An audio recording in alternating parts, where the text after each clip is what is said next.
नमस्कार, सादर प्रणाम। जैसा कि हमने घोषणा की थी कि अब सप्ताह में एक बार हम किसी न किसी धार्मिक मुद्दे पर बातचीत करेंगे, अपनी बात आपके सामने रखेंगे और आपकी बात को, आपके कमेंट्स को आमंत्रित करेंगे ताकि स्वस्थ विचारों का स्वस्थ तरीके से आदान प्रदान हो सके। उसी बात को आगे बढ़ाते हुए आज हम अपना पहला चैप्टर आपके सामने रख रहे हैं। विषय है कि अगर हमें मोक्ष न मिला तो क्या हो जाएगा, क्या बिगड़ जाएगा, क्योंकि मृत्यु तो व्यक्ति की ही हो ही चुकी है। रही बात इहलोक और परलोक की, तो भाई परलोक किसने देखा है? आपने आपने आपने नहीं ना? विस्तार से बताऊंगा। आप मुझे यानी डॉक्टर ओम प्रकाश मिश्र को सुन रहे हैं इट्स ओम ऑफिशियल पर। मैं अपनी बात को आगे बढ़ाऊं इससे पहले एक निवेदन और एक अनुरोध कि आप मोक्ष जैसे प्रश्न को केवल धार्मिक आस्था का प्रश्न न माने, बल्कि इसे जीवन का प्रश्न माने। जैसा कि हम सब जानते हैं कि मृत्यु निश्चित है। राजा हो या रंक, वैज्ञानिक हो या संत, आस्तिक हो या नास्तिक, मृत्यु सबको आती है। शरीर पंच तत्व में मिल जाता है, यही प्रकृति का नियम है। शरीर चाहे हिंदू का हो, मुस्लिम का हो या किसी अन्य धर्म के मानने वाले का हो, वो शरीर यहीं डेवलप होता है और यहीं डिस्ट्रॉय हो जाता है। किसी का जलकर, किसी का मिट्टी में दबकर, तो किसी का पानी में प्रवाहित होकर। तो फिर प्रश्न उठता है कि यदि शरीर का अंत निश्चित है तो मोक्ष किसका होता है? स्वर्ग नर्क किसको मिलता है? जन्नत कहाँ है?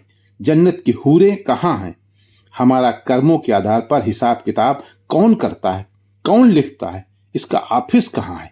इसलिए मैं इन सब सवाल उठा रहा हूं कि यदि मोक्ष न मिला तो क्या हो जाएगा।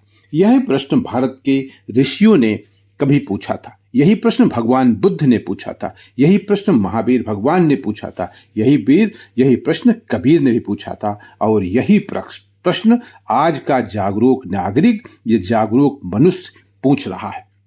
हम पूछ रहे हैं, हम आप पूछ रहे हैं, आप भी पूछ रहे हैं।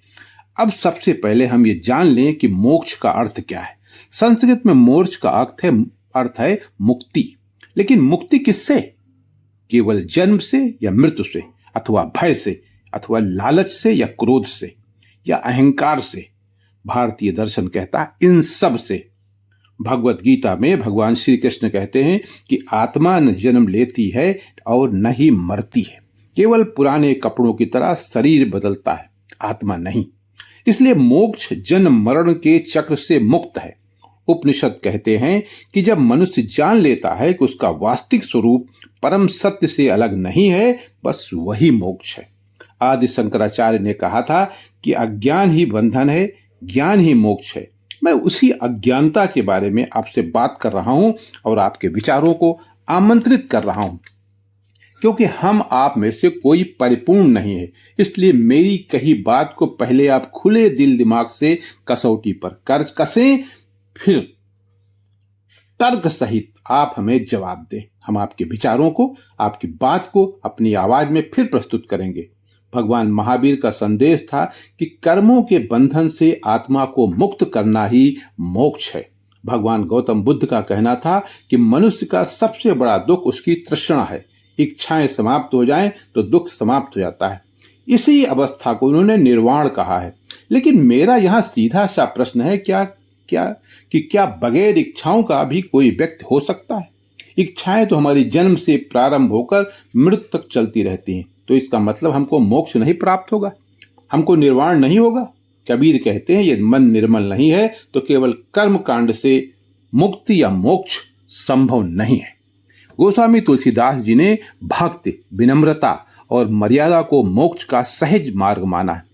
उनके अनुसार ईश्वर से प्रेम और लोक मंगल का जीवन मूल्य को ऊंचा उठाता है। ऐसे में मेरा फिर वही प्रश्न कि जो ईश्वर के अस्तित्व को नहीं मानते, उनको नकारते हैं, पूजा पाठ नहीं करते, तो क्या वे जीवित नहीं रहते हैं?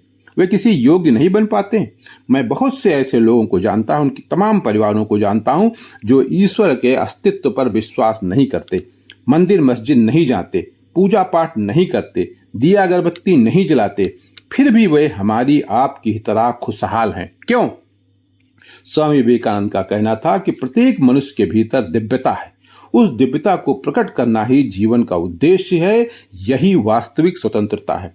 अब मैं बात को फिर आगे बढ़ाता हूं और एक कठिन प्रश्न उठाता हूं कि यदि हम पुनर्जन्म में विश्वास ही न करें, तमाम ऐसे मत मतांतर हैं जहां कहा जाता है व्यक्ति खत्म हो गया तो खत्म हो गया, उसका अस्तित्व खत्म हो गया, उसकी अच्छाई बुराई करनी सब खत्म हो गई, उसी की मृत्यु के साथ सब कुछ खत्म हो गया, चैप्टर क्लोज्ड।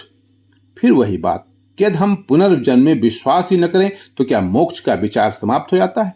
मेरा उत्तर है नहीं, क्योंकि आज भी मनुष्य बंधनों में है।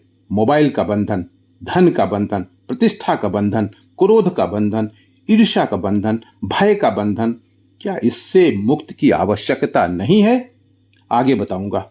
प्रतीक्षा कीजिए अगले सप्ताह तक और तब तक हमारी कई बातों का मनन चिंतन करिए तथा हमको अपनी टिप्पणी और संदेश भेजते रहिए। लेकिन इसके लिए सबसे पहले आपको इट्स ओम ऑफिशियल को सब्सक्राइब करना होगा, लाइक करना होगा। बहुत बहुत बहुत बहुत धन्यवाद।